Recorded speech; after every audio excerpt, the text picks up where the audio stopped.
Hello, hello, it's Maria. I'm a reporter here with WDW Magazine, here to take you on a magical escape. Today I'm coming to you from inside Disney's Animal Kingdom. More specifically, I'm about to ride Kilimanjaro Safaris for a full POV attraction ride through today. Stick with us. Hopefully we're going to see an awful lot of animals. Let's go. Kilimanjaro Safaris is one of my all-time favorite attractions because it is one of the very few attractions that are actually real. All of the animals are very real that we are about to see. They sometimes get in the way of the trucks. The ride has to pause because of them. So nothing is staged, nothing is planned here, and that's what makes it, in my opinion, one of the best and most unique and coolest rides here at Walt Disney World. All right, I've got a tip for all of you Animal Kingdom fans out there, and I almost contemplated not sharing this because of how good it is. I am about to almost walk on Kilimanjaro Safaris because I'm visiting the park within an hour to an hour and a half of when it closes. Now, if you do that, you will have a pretty good chance at not having to wait very long for this attraction. I do it all the time, and it is a really, really good tip, and I recommend you do it if you can. I just stopped up. This is it. This is the entirety of the line.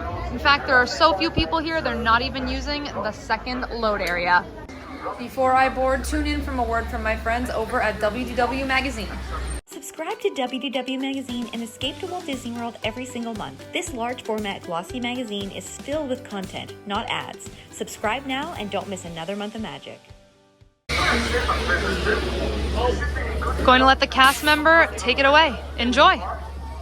The backstriped legs, that's an okapi. Okapi are so good at hiding, in fact, that they weren't even discovered by Western civilization until 1901.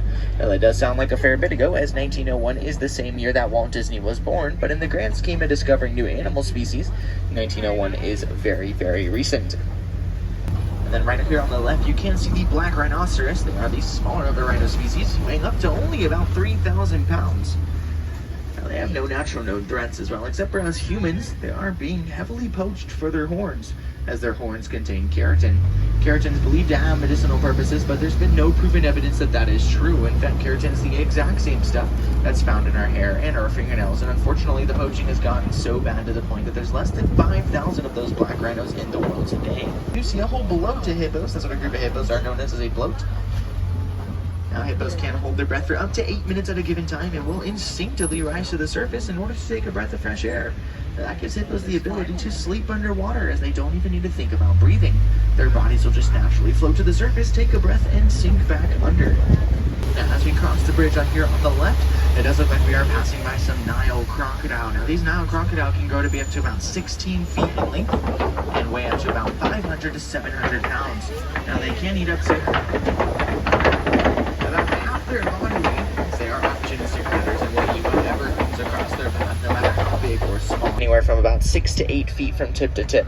Now, despite their size, they are fairly hollow on the inside, which makes them fairly lightweight. They have a honeycomb-like structure, which allows for blood to filter in and out of the horns, cooling off the unholy cattle as they go. They think of it kind of like 2 AC units strapped to the tops of their heads. Whereas the lowest-ranking female will outrank the highest-ranking male, no matter the age. That means a freshly born female hyena, baby female hyena, will automatically outrank the oldest and wisest male. And there's these gray antelope right here with the horns. Those are wildebeest or herd animals, and at peak migration season, their herds can reach upwards of up to 1.5 million wildebeest per single herd. There's a wildebeest right there off to the left. And just up ahead, I do think I see a couple of Maasai giraffe here. You can tell that they're Maasai giraffe because of their spots. Their spots are very jagged and irregular shaped, and that's unique to the Maasai subspecies. It's a whole tower of giraffe, actually. It's called a whole tower because they can tower over the savanna at about 16 to 24 feet tall. Now, they will spend a majority of their day eating, only getting about 30 minutes of sleep per night, and they'll do all that standing too. You'll rarely find a giraffe lying down in the wild, as it makes them very vulnerable. In fact, they'll only lie down if they feel absolutely comfortable with their surroundings. Those tan antelope right there were the elands. Elands are the largest of the antelope species, weighing up to about 1,500 to 2,000 pounds.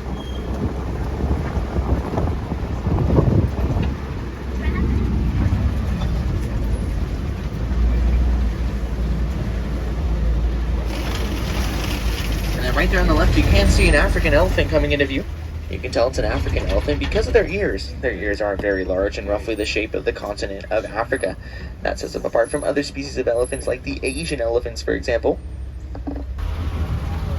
Believe it or not, the largest land animals on the planet, these elephants here, are becoming increasingly more difficult to find nowadays, as they are being heavily poached for their tusks. These funny looking trees though on the right side and the left side, there's one on the left, two on the right. Those are the baobab trees, also known as the upside down trees. They get their nickname for obvious reasons, so they look like somebody put them in the wrong way, but that's actually fairly normal, as they will remain leafless like that for about 9 months out of the year, only sprouting leaves for the other 3, and which will soak up as much water as possible to help keep it hydrated during the dry season. On a whole flamboyance of greater flamingo just up ahead here, that's what a group of flamingo are known as, is a flamboyance. Now these are specifically the greater flamingo, and it's not because they're greater than the other flamingo species, rather they're the largest of the flamingo species. Now it does take about 1.5 to 2 years in order for them to fully develop that pink coloration that we see in their feathers, and that comes from their main diet, which is the brine shrimp. And in the brine shrimp is beta-carotene. Beta-carotene is what's responsible for that pink coloration, and like I said, it takes about 1.5 to 2 years in order for them to fully develop that color. And I do see a cheetah right over there lying down off to the left. Their spotted fur pattern does make them very difficult to see. They blend in very nicely with the ground there. Those African lions, now they are primarily nocturnal and will favor these Gobi Rock formations because it gives them an elevated view of their surrounding areas. And they tend to be more nocturnal and will do a majority of their hunting at night, getting up to about 16 to 20 hours of sleep and rest per day. And when it does come time to hunt, the female, the lionesses, will go out and do the hunting while the male stays back and defends the pride. That's what a group of lions are known as, after all, is a pride, and a pride will typically consist of one dominant male. They can weigh up to about 5,000 pounds, and they do have very sensitive hearing as they're able to move their ears independently from one another, allowing them to fixate on certain sounds. Now, much like the black rhinos, they are also being heavily poached for their horns. Whoa. A little close. A little close, man. Pretty much under your tire. Yeah, he likes to do that, this baby rhino right here. Particularly likes to lick the trucks.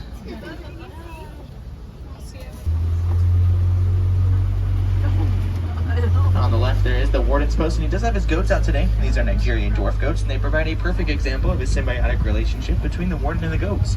The warden will provide the goats with the safety and shelter of his property, and in return, the goats will provide the warden with the sweet, nutritious milk and cheese that they're able to provide. So as we make our way back to the Harambe village, now we did see a ton of animals out there today. The unfortunate reality, though, is a lot of these animals are critically endangered, with their numbers dropping every single day. So it's my job here at the reserve in order to spread awareness about what's going on with these animals in hopes to save their species in the future. Because I want the people of tomorrow to see these beautiful creatures in person just like we saw them here today. But one thing we can all do to help these animals out just a little bit is to simply reduce, reuse, and recycle the amount of waste that we produce. Oftentimes our trash will end up in these animals' homes, and that's not fair to those animals. They never asked for that. It's very dangerous to their health and their homes, and we wouldn't want anybody coming into our home and dumping their trash all over the place. So we should have that same healthy respect for these animals.